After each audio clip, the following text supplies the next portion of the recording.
A cargo ship from Thailand was struck by a projectile while passing through the Strait of Hormuz. The incident happened yesterday as tensions continue to rise across the Middle East, with Iran reportedly launching new attacks in regional waters. At the same time, the Iranian regime, alongside the militant group Hezbollah, has been carrying out coordinated strikes aimed at Israel. Reports indicate that 2 tankers near the Iraqi coastline in the Persian Gulf were hit overnight. Dramatic footage circulating online shows the vessels engulfed in flames as crews rushed to evacuate. According to early information, at least 1 person was killed in the incident. These developments come as Iran appears to be using what remains of its naval capabilities to target shipping routes in the Persian Gulf, attempting to apply pressure as the conflict escalates. U.S. Central Command has reportedly been striking a number of Iranian naval assets, but despite those losses, Iran still appears capable of launching limited attacks in the region. Further south in Oman, an Iranian drone reportedly struck a major oil storage facility, one of the largest in the country. Large flames and thick smoke were seen rising from the site following the strike. The attack has raised new concerns about the safety of critical energy infrastructure across the region. Meanwhile, the focus has also shifted toward Lebanon. Overnight, the Iran-backed militant group Hezbollah launched more than 100 rockets into northern Israel. According to Israeli officials, this was the largest barrage carried out by Hezbollah since the start of the current war. Israel responded quickly with multiple airstrikes across Lebanon. Targets included areas around the Dahiya district in southern Beirut, as well as several Hezbollah launch positions throughout the country.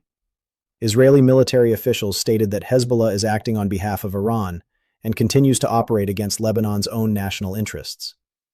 Video footage from the strikes shows Israeli aircraft conducting extensive bombardments shortly after the rocket attacks that injured at least 2 people in northern Israel. Interestingly, many of the rockets were launched from locations very close to the Israeli border, an area where Israeli ground troops had been deployed only months earlier.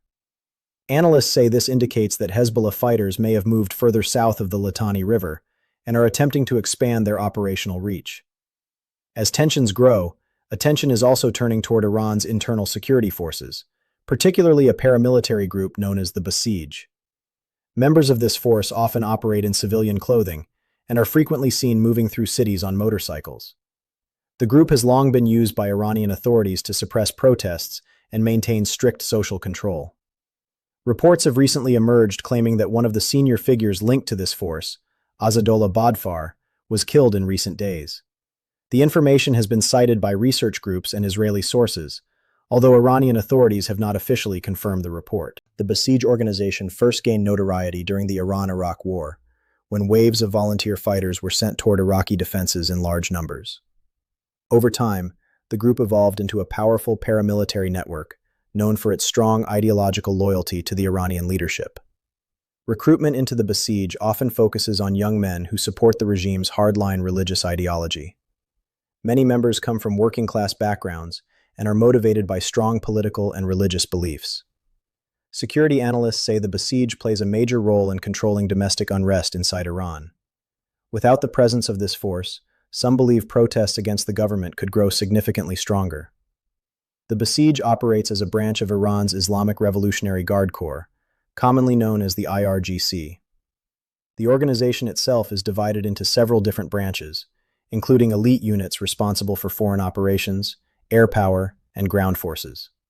However, the Basij branch is particularly known for its role in confronting anti-government demonstrations inside the country.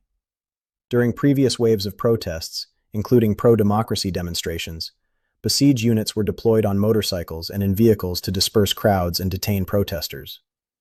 Reports from international observers claim that thousands of civilians were killed during various crackdowns carried out by these forces. Because of this role, the group has become a major focus for both international criticism and intelligence operations. Recent military actions have reportedly targeted facilities believed to be linked to Basij command structures. Earlier operations included airstrikes on locations in Tehran that were suspected of coordinating security responses to demonstrations. Officials say these strikes aim to weaken the command network of the organization and reduce its ability to control protests.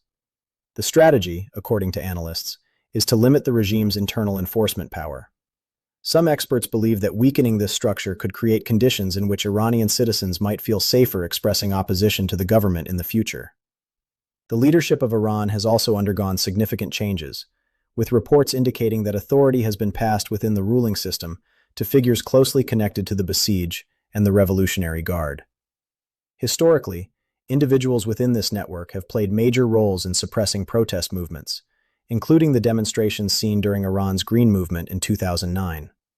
For now, military pressure continues across multiple fronts, from naval confrontations in the Persian Gulf to rocket exchanges along Israel's northern border and growing scrutiny of Iran's internal security apparatus.